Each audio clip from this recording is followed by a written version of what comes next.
Hello, everyone, and thank you very much for joining today's stream. News summary from Moscow program. Today is 18th of February, of course. Now it's 3 o'clock, middle of the day by Moscow time, 1500 hours. And as always, I have prepared quite a number of news on some major developments, and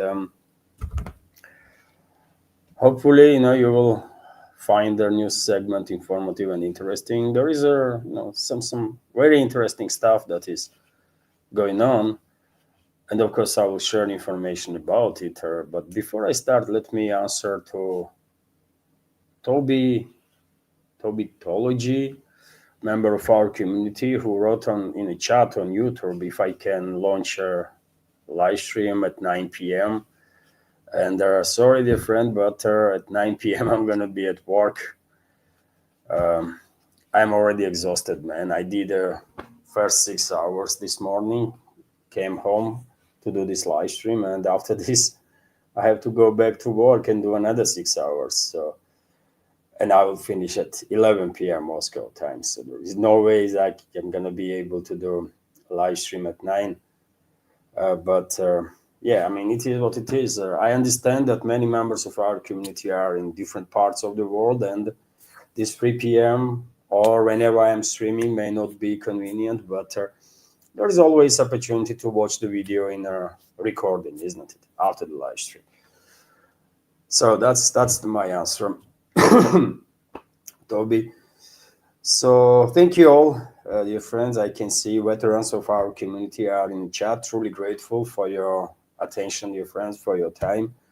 And well, if there are gonna be any questions or the comments, as it is the case always, either through PayPal or boosted during the stream, or even after the stream, by the way. Whenever there is a questions, I will answer to those questions during the next live stream.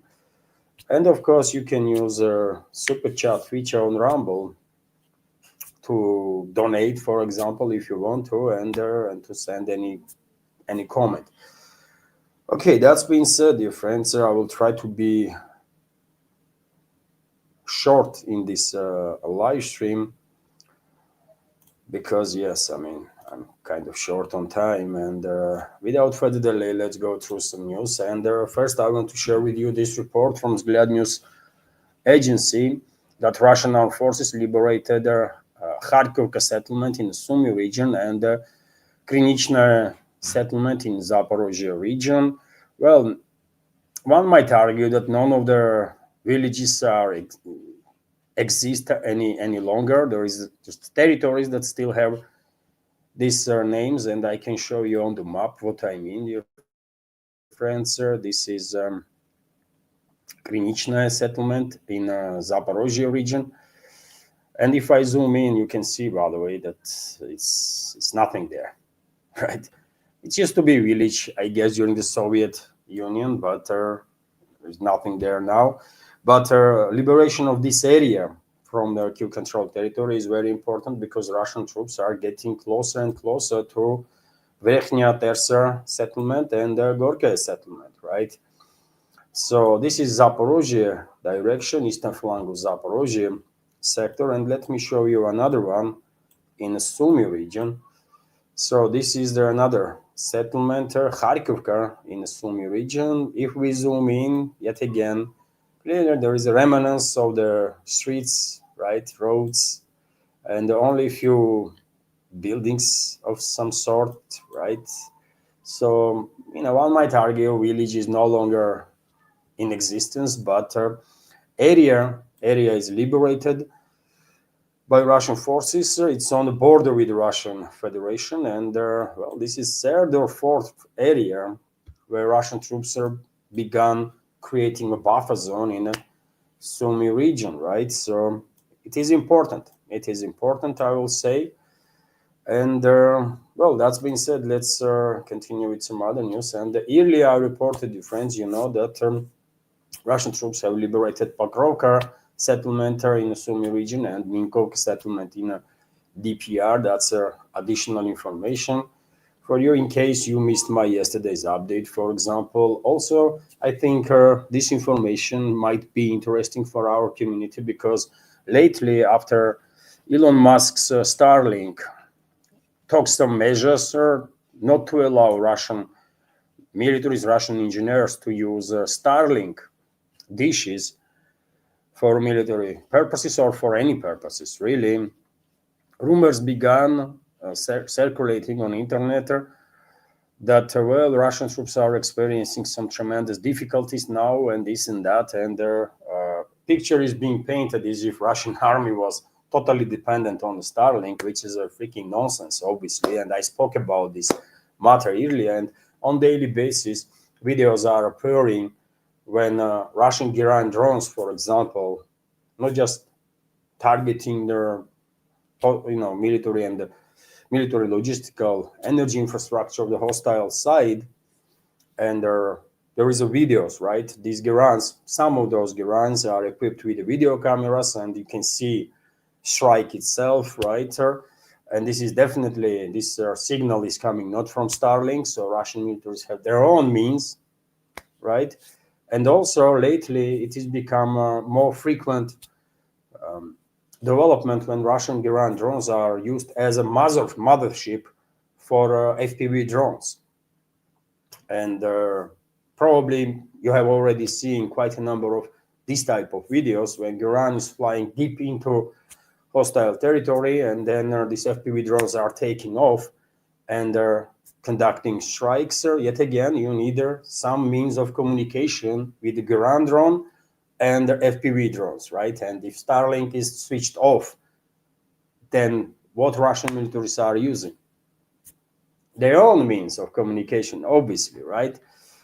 And on this matter, dear friends, we have the RIA Novosti's report that Starlink shutdown had no impact on the troops' command and control or communication in the air defense zone. This was stated by Russian Deputy Defense Minister Alexei Krivoruchko. And then, quote here, I would like to point out that the Starlink terminals have been offline for 2 weeks now, but this has not impacted the intensity of the effectiveness of unmanned systems that Russian militaries are using, as confirmed by objective monitoring of their enemy equipment and the personal damage. By damage that was done to enemies' manpower and their military equipment. This information is coming from Defense Ministry, and well, of course, we can argue, dear friends, that well, because Russian engineers were adapting Starlinks to drones and whatever, and now they cannot. Of course, there is some issues with that, right? Otherwise, why would Russian militaries or engineers use Starlink in the first place? But most important thing is that Russian militaries have their own means of communication, right? And that's what the Defense Ministry is highlighting here. And when it comes to a Russian alternative to the Starlinks, you might have a question when Russian Federation will develop its own satellite internet similar to Starlink. And let me give you update on that information. Vzгляд newspaper, for example, reported that Rassvet low orbit satellite constellation, seen as Russia's answer to Starlink, is scheduled to begin operation in the first quarter of the 2026. Although the high orbit communication satellite constellation is in geostationary orbit is scheduled to be deployed in 2029-2030.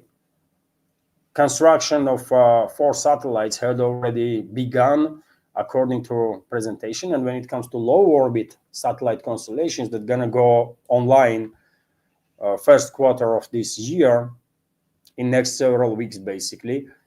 According to reports, 16 satellites already has been produced, right? And this is not necessarily the similar type of network that Starlink has, because Starlink is launching dozens of satellites simultaneously They are interested to have a global scale of networks, but I guess Russian Federation will be more focused on Russian territory, maybe on neighboring regions. So therefore, much less satellites has to be launched. Just saying. Although I'm not an expert, obviously, in all this stuff, but additional information in case you were wondering why Russia does not have its own satellite internet and if there is any plans to build one. Yes, it is, and there is some plans, and I already shared information about it.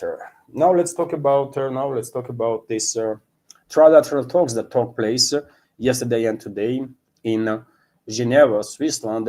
Talks have finished, and most likely Russian delegation is already coming back to Moscow. And the head of Russian delegation, Medinsky, spoke about, commented basically on these talks. Let me give you some details. The third round of talks on Ukraine was difficult, according to Vladimir Medinsky.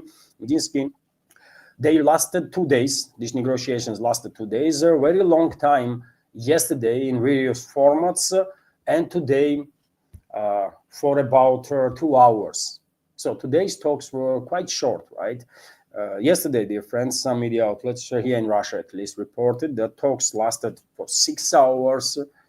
Some reported that talks lasted for 4 hours.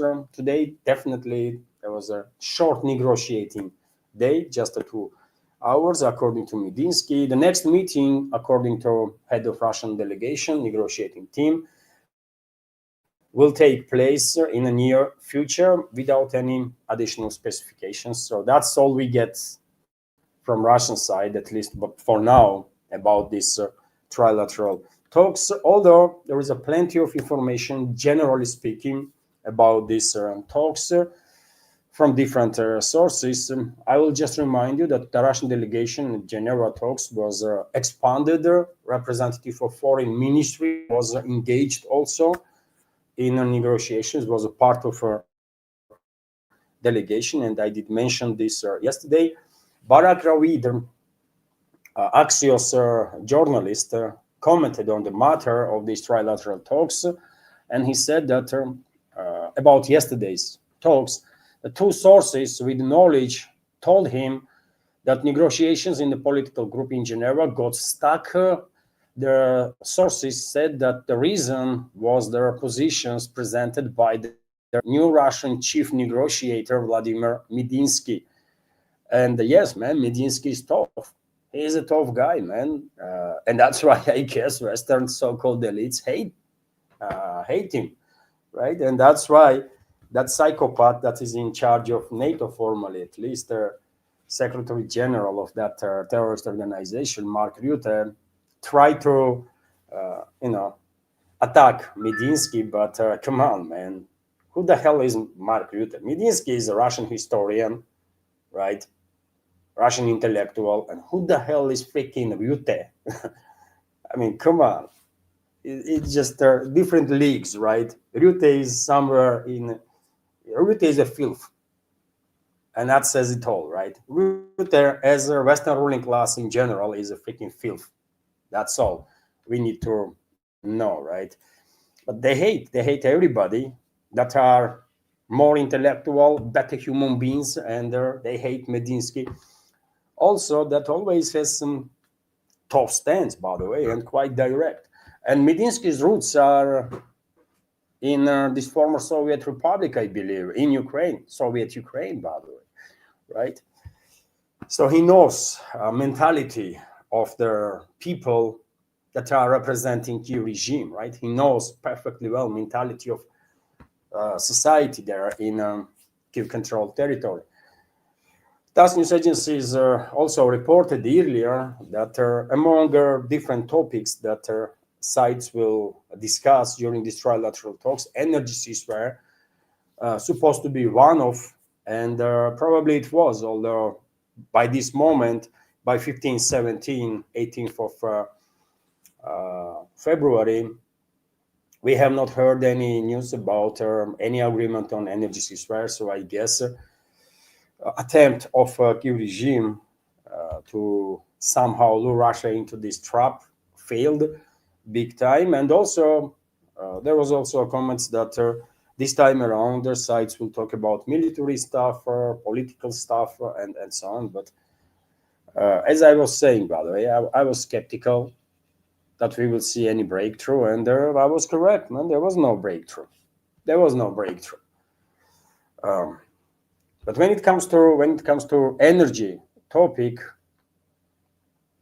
NATO member states are globalist controlled regimes. First of all, UK, British intelligence services, militaries are doing whatever they can with the significant assistance, I will argue, of US CIA and their militaries to destroy and damage as much energy infrastructure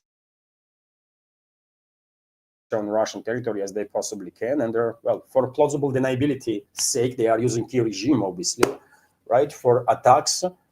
And there were quite a lot of attacks, by the way. Let's make no mistake, a lot of attacks, dozens of attacks on Russian energy infrastructure, right? Significant damage, but nevertheless, Russia definitely can deal with this situation and does it. And therefore, maybe this report from Bloomberg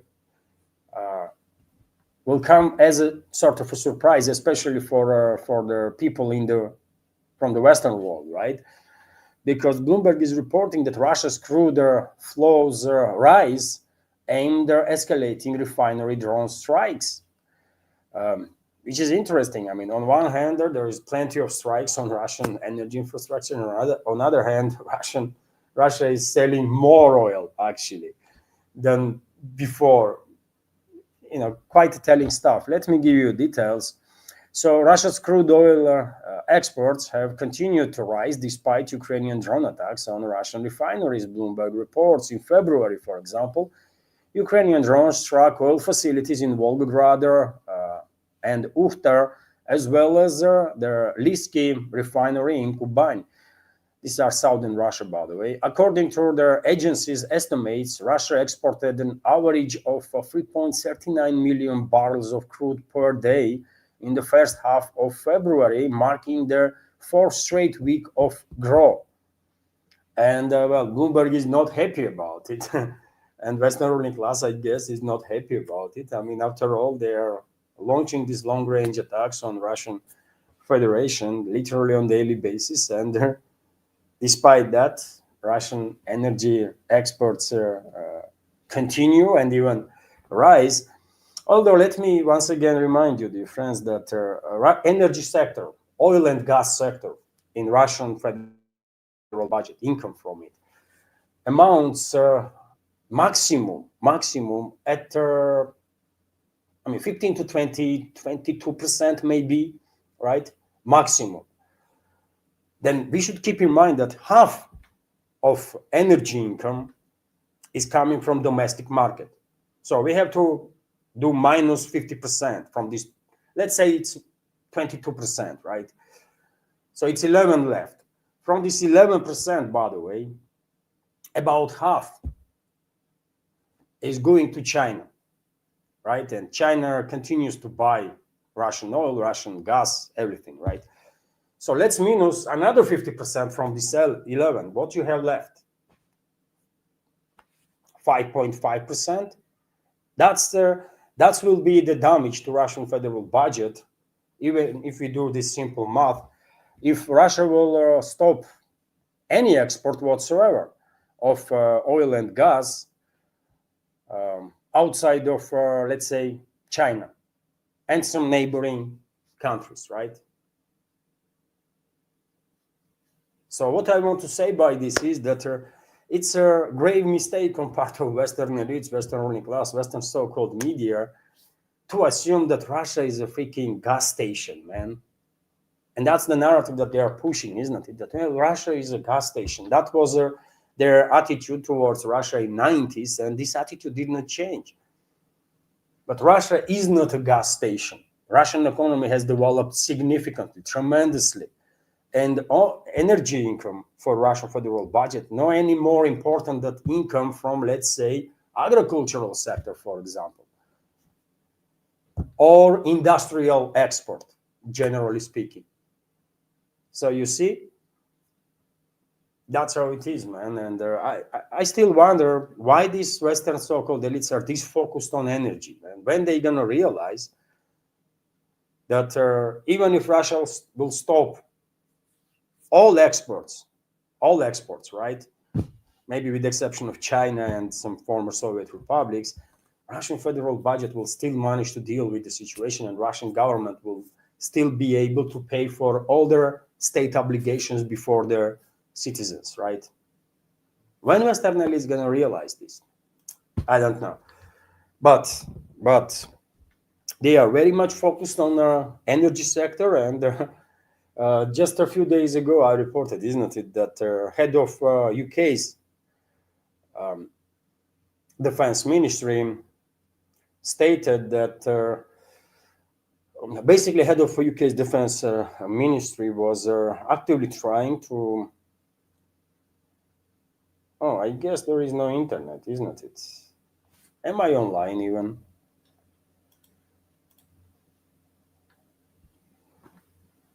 Maybe I am. I don't know.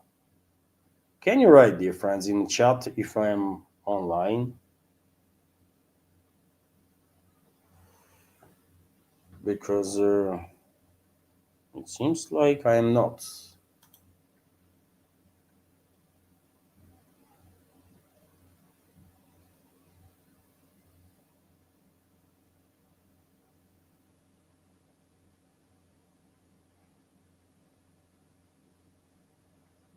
Ань, я в онлайне вообще. То есть все нормально работает? Да? Ну ладно. Okay, dear friends, seems like I'm online. Everything works. Oh, thank you, Smoky Sally, for letting me know, and also Nate Bones. Thank you, dear friends, for letting me know that I'm online. I have notebook next to me, and I was monitoring, and I guess that notebook has some issues. Anyways, just a few days ago, there was a report that UK's head of UK's defense ministry was engaged in the talks with some 10 countries, with the leadership of some 10 countries, and topic of discussion was implementation of a sort of maritime embargo on Russia. London was pushing the idea to basically hijack Russian commercial vessels and also vessels that are linked to Russia, but not under Russian flag, right? And well, on this report, there was a response from Russian side. Patrushev, for example, aide of Russian president, stated and made it clear that to secure civilian maritime routes and the Russian commercial shipping, Russian Navy will deploy its warships in Atlantics, also in Northern Sea, I guess also in Baltics, right, as a deterrence. And I have said many times before, by the way, one of the areas where we might see direct clashes between NATO member states and the Russian Federation is the Baltics, right? Is the Baltics. And now we have this reporter which says that, well, for whatever reason, leadership of Ireland began talking about hijacking vessels, commercial vessels that are linked to Russia. And obviously, Russian ambassador, Russian foreign ministry reacted on this. Why Ireland is coming up with this insanity? What the hell is wrong with Dublin? I don't know, but well, the report is that Russia condemns the unprecedented and unacceptable statements by Irish authorities regarding their proposed detention of the Russian-linked tankers by the Irish Defence Forces. Russian ambassador to Ireland, Yuri Filatov, stated this in a conversation with the TASS news agency's correspondent, commenting on the statements by Irish Minister for Foreign Affairs and defense Helen McKinty. And so, yes, man, I mean, Ireland, it only takes like 2 freaking nukes, and there even grass would not rise on your island ever again, right? So please be careful, man. Please be careful and know your place, right? I'm sick and tired of these chihuahuas, man, barking too much, like Baltic chihuahuas or Ireland or just all of them, man. Entire freaking Europe is a bunch of rabid chihuahuas, man. And it's sickening at this point, man. You know, let's fucking nuke them all, man, and just finish this shit, man. How long this nonsense is gonna continue? Man? Incredible, man. Incredible. So yes, for whatever reason, Dublin is now also threatening Russia. What we have done against Ireland, man, ever? Anything in terms of negativity? I mean, nothing, isn't it? Nothing. So what the hell is wrong with their Irish leadership? Why they want her Russian leadership or the Russian people, whoever will learn about this development, to have some negative attitude towards Ireland? You know, how they gonna benefit from that? They would not. But anyways, man, fuck him all, right? Sorry, but I'm really tired of this nonsense, right? Maybe we have to actually nuke a couple of these chihuahuas and put everybody into their places, right? Because enough is enough, man. Enough is enough. Who the hell is fucking Ireland, man? Honestly, freaking Ireland, and that's it, man. Only famous for freaking, I don't know, man. Nothing, really. So just know your fucking place, man, and shut the fuck up. That's all. That is required, right? Go fight your historical enemies, man. English, if you're that tough or want to act tough, man. After all, it's you know, do I have to go through history now there? I don't think so, but fuck Ireland, man. Anyways, let's continue now. And do not expect some politeness from me towards enemies of Russia, man. Because I don't give a fuck, man, about my enemies and the enemies of Russian Federation. Fuck them all, right? And Anna is not happy, I can hear. But you know what? Real talk, man. Real talk. Someone has to say as it is, man, right? When it comes to these freaking negotiations in Geneva, this waste of time, yet another waste of time, right? You may not be surprised, or maybe you will, to learn that well, there were some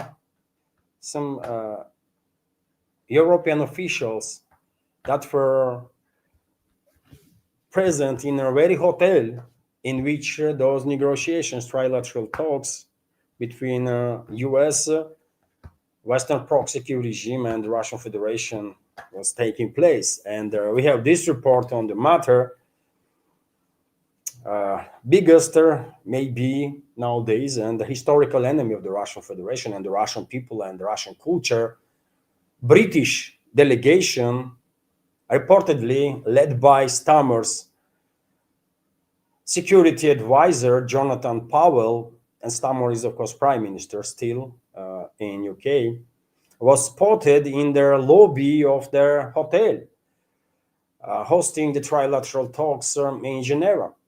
No official confirmation has been given about the presence of a fourth party on their sidelines. And you can see a screenshot, by the way, on your screen right now, about presence of these British criminals in that very hotel. And lately I learned through other sources that allegedly Zelensky called them to be presented there, right? Zelensky's team was undergoing some consultations with their British bosses, and that's their explanation for this situation. At the same time, by the way, representatives of Italy, Germany, France, and Britain are in Geneva, and they are expected to meet separately with the Ukrainians and US officials after the talks with Russia. So that meeting gonna take place right now, maybe as we speak, or a few hours later. And we'll understand what is going on, isn't it? Globalists want to have a seat around this negotiating table. They've been sent nahui by Russian leadership and Russian negotiators, rightfully so, right? Because there is no place for European so-called elites around negotiating table. They cannot bring nothing positive. Their place is exactly in that direction. Nahui, right? Fuck him all. But they went in, they tried to mess around, right? They tried to keep Zelensky's delegation in check to make sure that they're not going to agree on nothing without their authorization. And I remind you that a few days ago, Trump stated да я спокоен, то я просто устал, блин, а так спокоен. And I will just remind you that day before negotiations began, Trump stated that Ukraine better come to the table fast. Whatever he meant. I mean, with Trump, you never know. Today he might say one thing, tomorrow something different. Next day, even more different stuff. So with Trump, you just never know. But based on this statement, one might assume that he was kind of not happy with Kyiv regime, right? And by mentioning Kyiv regime, we can actually say globalist control regimes in Europe, because that's the regimes that are actually in charge. London, first of all, right? And also what is interesting, in an interview with Axios, Zelensky allegedly stated that the Ukrainian people, according to him, what he knows about Ukrainian people, man, this freaking nobody. I mean, he knows nothing, right? But according to him, Ukrainian people would reject a peace agreement that involves unilateral withdrawal from Donbass of Kyiv regime's forces and its transfer to Russia.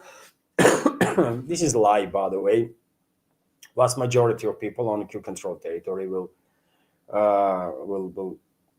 be happy if this will end their hostilities. I'm quite sure about it.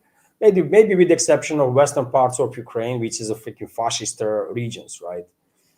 Zelensky expressed a readiness to discuss the withdrawal of Ukrainian troops from controlled areas of Donbass, but only on the conditions of mirror withdrawal of Russian forces to a similar distance.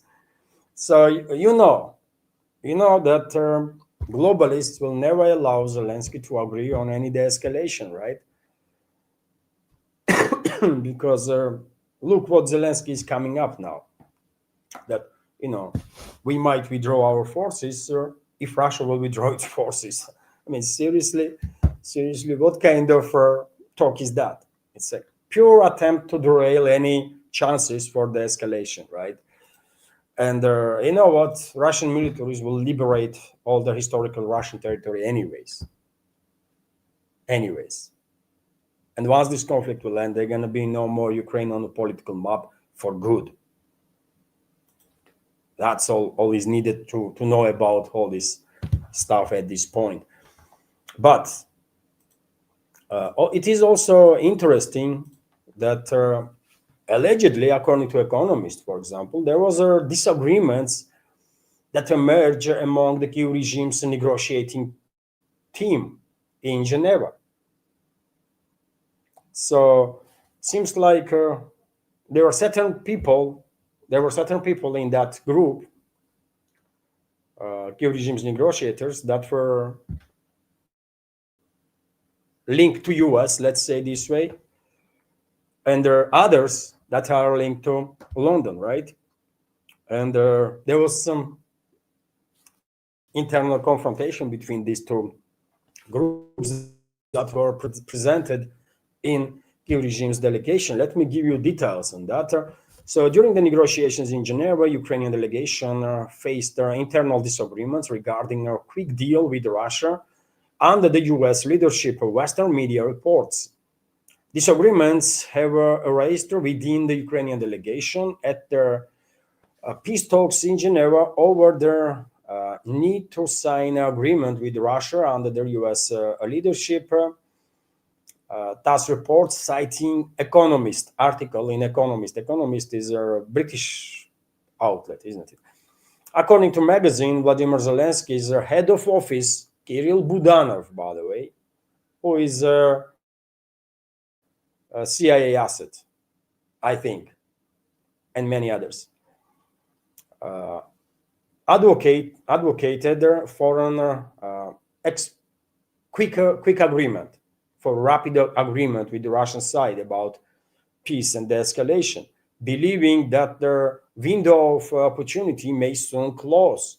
Meanwhile, some of their members, or some of the other members of the Kiev regime's delegation, aligned with the former head of Zelensky's administration, Andrei Yermak, disagree with this approach. And this information is coming from Economist, by the way, Western propaganda outlets. So I guess they have Economist has this information from within this Kiev regime's delegation, right? They've been told to share this information with the public. So it is interesting. It is interesting that we are observing now, maybe not open and direct, but clearly indirect confrontation between Washington and London for dominance over the processes that is going on around this proxy war that West is waging against Russia, and about control of the Kiev regime. Something to just keep in mind, because I mean it is important, I think. And when it comes to energy topic, I mentioned energy, isn't it? And well, interesting news here that US will create a gas pipeline corridor in the EU to replace supplies from Russia. So yeah, man, what kind of game Washington is playing, by the way, or Western ruling class? But anyways, United States plans to create a so-called vertical gas pipeline corridor in Europe, running from north to south to replace Russian energy supplies with its own. This was announced by U.S. Energy Secretary Christopher Wright during his speech at the French Institute of International Relations in Paris. He noted that United States has been observing Europe's growing dependence on Russian energy resources for several years. Therefore, our goal is to try to work with European countries to resolve this problem. One idea is to create a vertical, this pipeline corridor, and they might, by the way, because now U.S. energy companies practically fully replaced Russian Gazprom and other Russian companies when it comes to gas or energy supplies of the European economies. And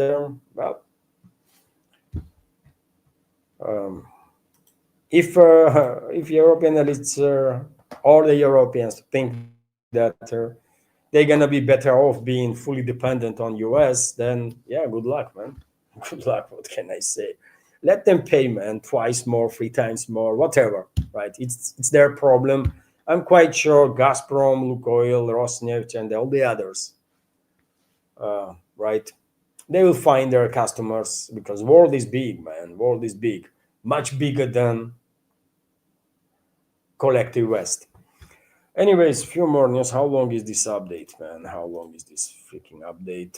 39 minutes. Okay, maybe another 10 minutes, and that's gonna be it for today.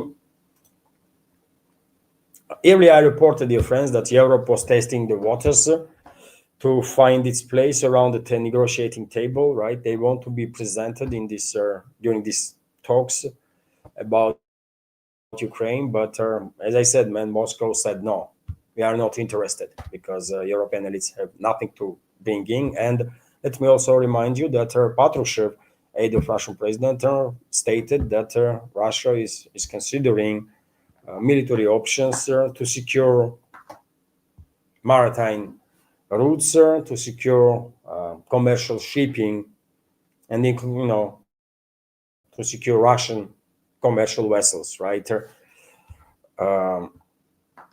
In the Baltics, in the North Sea, in Atlantics, everywhere, and soon we're gonna I guess learn more about it when videos or some photo images will emerge of convoys of commercial vessels being escorted by Russian military vessels. That's the trajectory, right?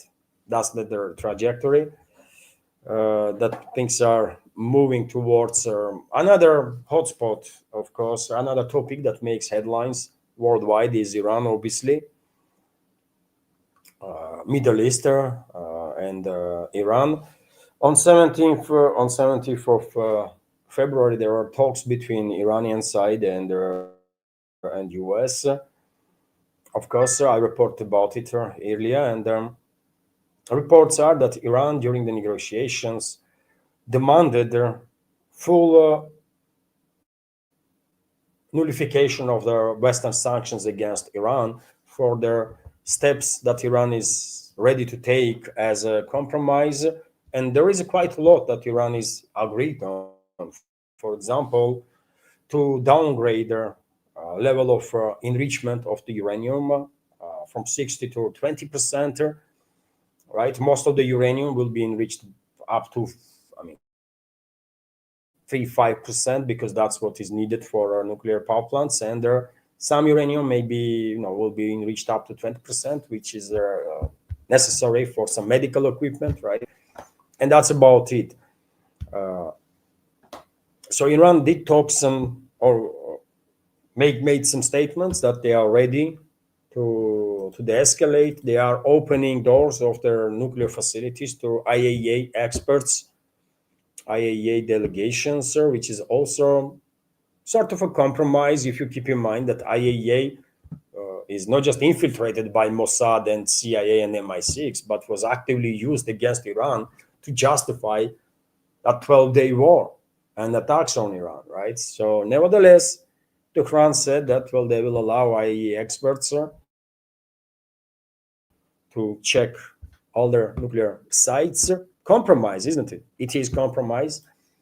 But we all understand, by the way, that even though Iran is honest and wants to see the escalation, US is not honest. All Washington is doing is gaining some time until they will deploy more and more military assets towards the Middle East to launch their attack, right? And on this matter, for example, a bunch of news I have prepared for you. I will start with this report from Israeli Channel 12 that the White House allegedly signaled Israel nuclear talks with Iran at the dead end. Tehran won't meet Trump's demands, which is a lie, by the way. I mean, if US was focused about nuclear program of Iran, what else do you want? Iran is saying, send your freaking IAEA experts. We will let them go through our nuclear facilities. We will downgrade level of enrichment from 60 to 20% max. What else do you really want if you are about nuclear program, if you want to make sure that Iran will not build nukes? But of course, US is not honest and never was honest in this during this talks, by the way, and it's obvious, isn't it? And Trump is greenlighting now Israel to launch attacks. And when it comes to Israel, by the way, that Israel recently come up with a new demand from Iran that Iranian military should get rid of their missile programs. They want Iran to basically agree on demilitarization, self-demilitarization, so that no matter how many times Israel gonna strike Iran, Iran would not have a means to deliver a retaliatory strike to Israel. And of course, Tehran cannot agree on that. Obviously, Tehran cannot agree on that, isn't it? And Trump is now sending the message that, you know what, you have a green light, go ahead and do whatever you plan to do. And maybe, by the way, this time around, we will see the same story. Israel will launch their attacks first, then US and their other Israeli allies will join this destruction, this crime against humanity that attack on Iran is going to be, and the attack on Middle East in general terms, because Western ruling class and Zionists, they want to destabilize whole region. and to ignite civil wars and wars between the neighboring countries for years to come, so that they will be able to shut down navigation in the Persian Gulf and through Hormuz Strait and cut off China from Middle Eastern energy sources. And well, U.S. is moving in this direction. By the way, U.S. is moving in this direction. There are reports that F-22 fighters, accompanied by an aerial refueling tanker, were spotted over the UK during a stopover, and of course, eventually they were moving towards Middle East, somewhere towards closer to Iran, obviously.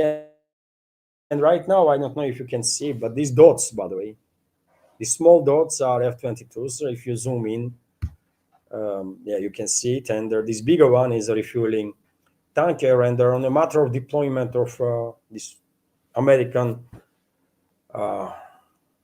air power to the Middle East, I can give you this report also that US is deploying 36 F-16s and 12 F-22s to the Middle East. Also, two AWACS, two US Air Force E-3C AWACS aircraft arrived in IRF Mildenhall in the United Kingdom. In coming days, these planes will most likely also take off and move to Diogo Garcia or something island on the Indian Ocean. And of course, these early warning radar planes will play key part during the attack that US and Israel and their allies will launch against Iran,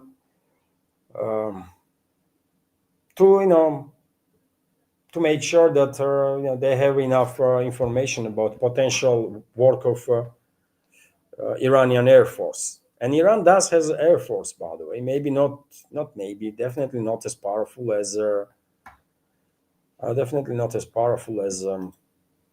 U.S. Air Force or Israeli Air Force, for that matter. Let's be real here.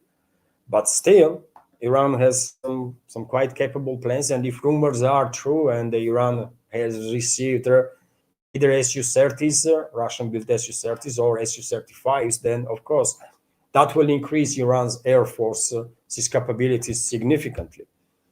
But they're still going to be nowhere close to American or Israeli side due to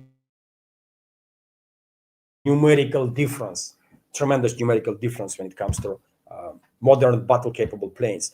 So you see, dear friends, U.S. is sending more and more equipment, more and more military assets towards the Middle East. That's exactly what I was saying, isn't it? Way before everybody started talking about this stuff. That's what I was saying. That U.S., despite Trump's threats, U.S. is not in a position to actually launch military attacks on Iran because they have not enough assets. And I was saying, isn't it, that U.S. will deploy aircraft carrier, at least one more or maybe two more, right? And they will continue to deploy more and more firepower, aerial firepower, and disperse these planes throughout the region, because it is dangerous to keep 50 planes on any given military base in the Middle East, because all of those bases potentially are in a firing range of Iranian missiles. And I was correct, like it or not, but I was correct about all of this stuff. And I think give it another 2-3 weeks, and probably US will be in a position to not just launch attacks on Iran, but also to sustain high level of military pressure on Iran. That's what they want, to create a power vacuum in Iran, right? To be able to carry on with the strikes for weeks on end, potentially months on end, right? And another 2-3 weeks, and probably they will deploy enough for military assets, enough for cargo vessels with all sorts of munition and stuff, right? And then they will launch. And Iran's president, meanwhile, Pezeshkian once again on air stated that Tehran is seeking non-nuclear weapons. And we all know this, by the way. This is a mistake on part of Tehran, of course. Instead of seeking latent nuclear deterrent, they should go, when they had the chance, they should build the nuclear weapons, right? They should enrich uranium not just up to 60%, which is enough for latent nuclear deterrent. They should enrich uranium up to 90%, by the way, which is a military grade enrichment, right? And they should build a couple of nukes at least, right? But they did not. They did not, for whatever reasons, by the way, right? And they're going to pay price now. They're going to pay price now. Why nobody's messing with North Korea, man? Because they have nukes, that's it. Because they have nukes, man. And North Korea single-handedly can obliterate Japan, for example, turn Japanese islands into freaking radioactive waste. So I don't think Tokyo is very keen to mess around Pyongyang for this reason. And Iran had their opportunity and they blow it up, man. But still Tehran is open for de-escalation. And we have this report from Wall Street Journal, Western propaganda out, isn't it, that Iran could send enriched uranium to Russia as enriched up to 60%, that uranium, by the way. And this is also a demonstration that they are serious about negotiations and they are serious about seeking some sort of agreement, which is impossible, right? Because US is not honest and not serious. But yes, Iran has indicated that it might send some of its enriched uranium to third countries such as Russia. The Wall Street Journal reported on Tuesday, citing US, Iranian, and regional diplomats. And I remind you, dear friends, that Moscow already made it clear that, if Iran wants to transfer its enriched uranium, then Russia can take it, actually, right, and take care of it.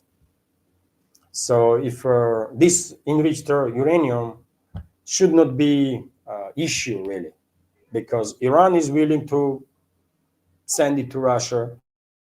Russia is willing to take it, right, and store it in safe place, maybe downgrade a level of enrichment and stuff, right? But yet again, this would be very important if US was honest, if US leadership, US ruling class was honest in these negotiations, but they are not. So therefore, this information is interesting, but will influence nothing. Attack on Iran is going to happen anyways if Moscow will not come up with some extreme steps to deter Western world, because I believe in no circumstances we can allow or afford Western ruling class to succeed in destruction of Iran, destruction of Middle East, in shutting down navigation in the Persian Gulf or through Hormuz Strait. Ideally, of course, it would be better if Moscow and Beijing would act together to deter Western ruling class, but Beijing is a coward, of course, right? And has demonstrated its cowardness a million times, and therefore they're not gonna do shit, obviously. But Moscow we can, man, and we should. Moscow should make it clear right now, today, that any attack on Iran will be interpreted by Moscow as an attack on Russian Federation, and will retaliate with all means necessary, including freaking nuclear weapons. That's what we should do, right? That's what we should say. And if Iran is in the attack, that's what we should do then, in that case, right? Because we cannot afford Western ruling class to succeed in destabilization of the Middle East. It's just too freaking dangerous for us, right? For Russian Federation. Also for China, but yet again, Chinese freaking leadership is a coward motherfucking animals, right? So fuck them all. So therefore, we should do what is necessary. And maybe, for God's sake, man, maybe somebody in Kremlin is listening to my freaking programs, because look what news I have for you to share. Iran and Russia will begin joint naval exercises in the Gulf of Oman and the northern part of Indian Ocean on February 19th, from tomorrow, by the way. These military exercises of Russian and Iranian Navy gonna take place, and this is good.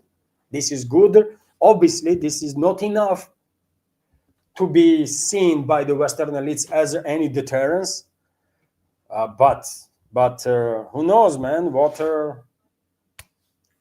Who knows what's going on behind the closed doors? What kind of signals Moscow is sending to Washington and other capitals of the Western world? Maybe behind the closed doors, Moscow already made it clear for Western elites that, you attack Iran and we will fucking kill you all. Maybe.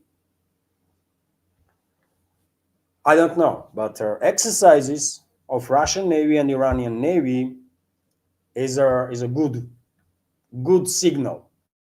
Good signal. On its own, not enough, but this is good, man. Something good, and who knows, man? Who knows? Maybe truly, man. I'm joking around, of course, but maybe somebody from Kremlin should actually listen to my faking programs, and if they lack some brain capabilities to understand what the hell I'm talking about, I can fucking explain them what I mean and what I see and why I see it in a way I do, right? Because I'm 100% on point, man. I have no doubts about it. Right? Too many things are happening in accordance to my reading of the big picture. So therefore, when is there some one thing, you might say it's just random stuff. When it's a two thing, you might still say it's random stuff, man. But when it's everything is going on according to my reading of the big picture, everything literally, then it cannot be random stuff. So it is what it is, man. So good news there. And also yesterday, ребят, там на плите что-то самое, на плите что-то стоит и сейчас, не знаю, бабахнет, наверное.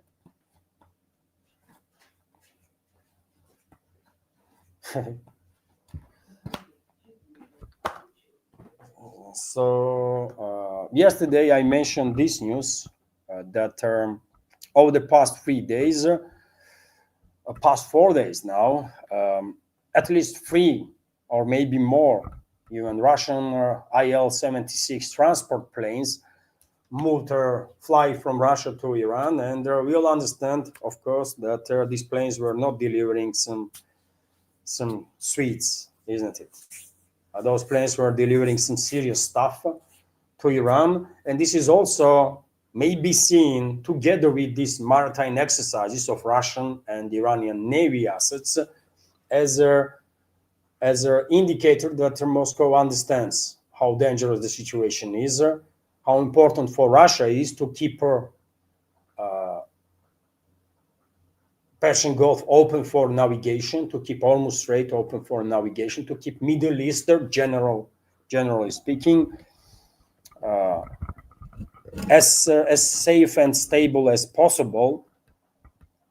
And well, maybe all these developments are just indicators that Moscow is doing whatever it can to deter Western ruling class from attacking Iran and from going forward with its plans to destabilize whole Middle East and shut down navigation there.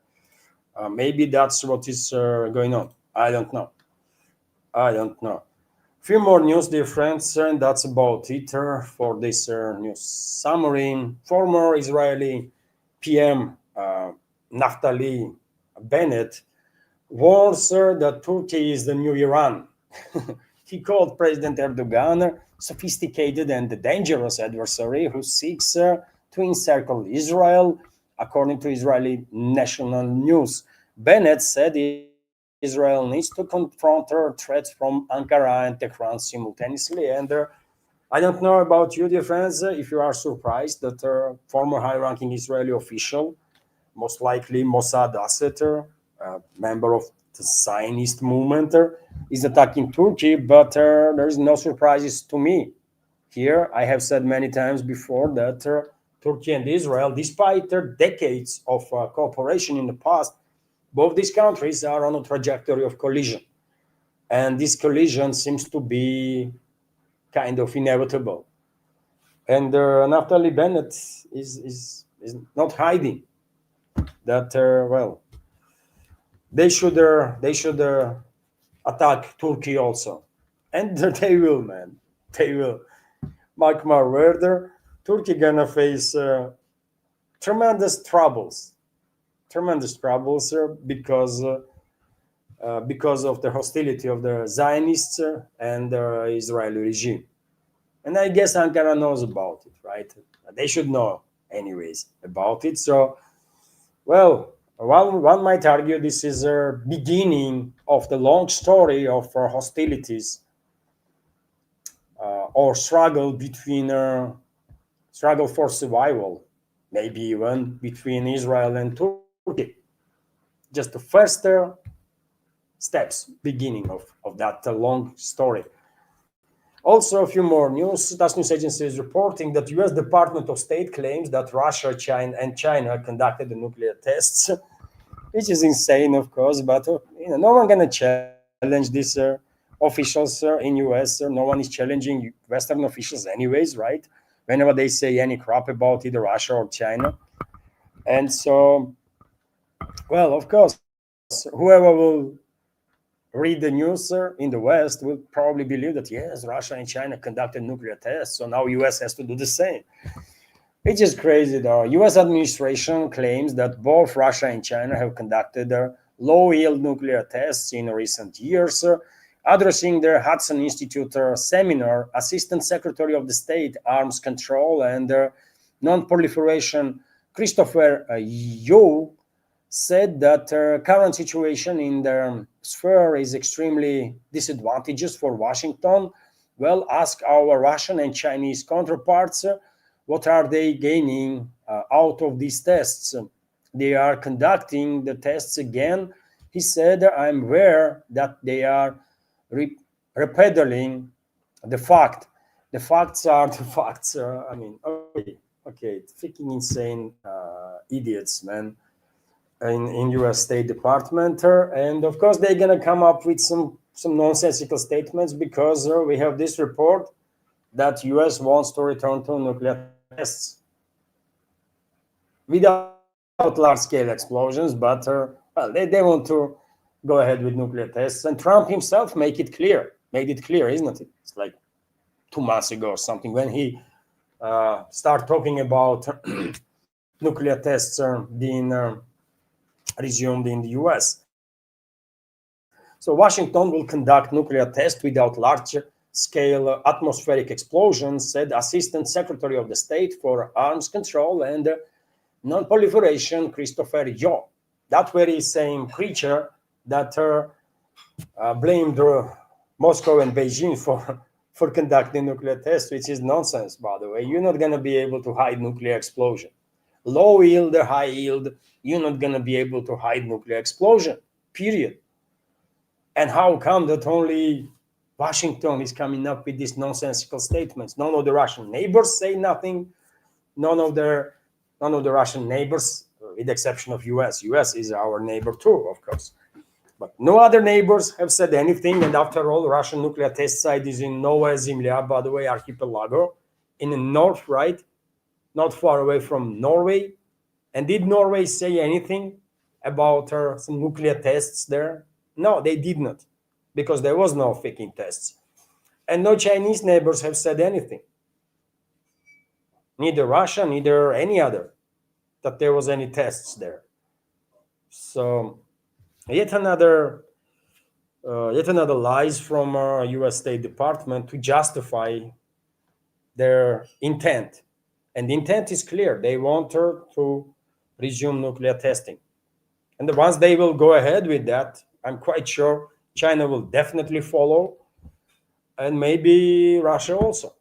Because according to Russian militaries, Novaya Zemlya nuclear test site is ready to act on the orders of Russian president if decision is made to conduct nuclear tests. And this is it. This is it, dear friends, for news segment of today's update. Relatively short one. It's longer than an hour, but nevertheless, at least it's not 2 hours, man. And I only have about hour to get to my home, to my workplace. So what I will do now is I will thank her. I will thank her, Luca, MSPK. Thank you very much for a $10 donation through PayPal. And comment from MSPK is good luck on the new job, but try to avoid burnout. Oh, thank you very much, Luke. MSPK. I'm gonna try it, but yeah, it's not gonna be easy, man. Because yeah, I mean, I have to last as much as I can, man, because that's how situation is. So yeah, thank you very much. Thank you very much, MSPK. Luke, for your supporter and kind words.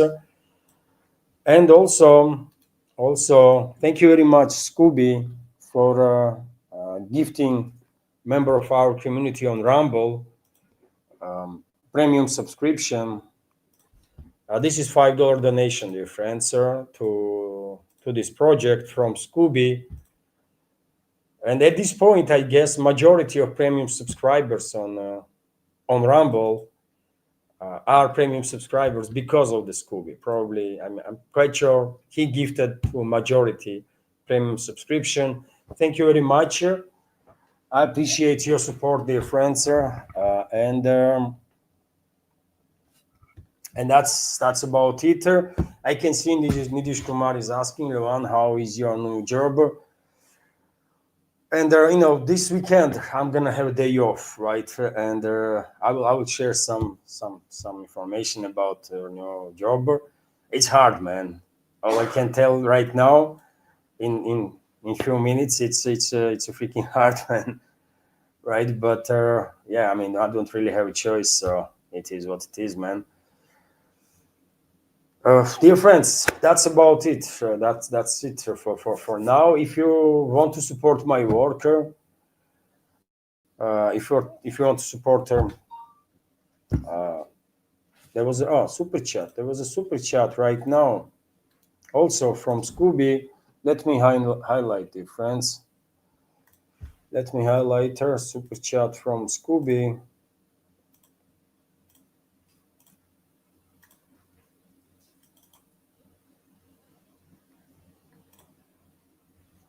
Thank you very much, Scooby, for your super chat and $2 donation. And Scooby is commenting, glad you find the work so quickly, Levan. Maybe find a way to listen to Pardon on your streams.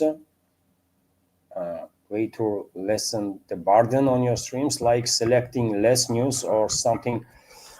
Once again, thank you very much, Scooby. And well, what I'm gonna do, I'm gonna be less rhetorical. I can shorten my live streams, being more focused on news itself, right? And when it comes to my personal opinions, I can share my personal take on this topic or that topic. For example, on weekend streams, on weekends. I think I'm gonna have a day off this weekends for sure because I'm gonna die otherwise, man. But I try to have a day offs every now and then I can share my personal opinion. I think this is the way to go forward. So I was a bit emotional today. My apologies for that. I spent too much time on some my personal craziness while commenting on different stuff. But yeah, that's the way to go forward, I guess, to be more focused on news, less my personal takes on anything. And when it comes to personal opinion, we can share our takes on any topic during the community chats.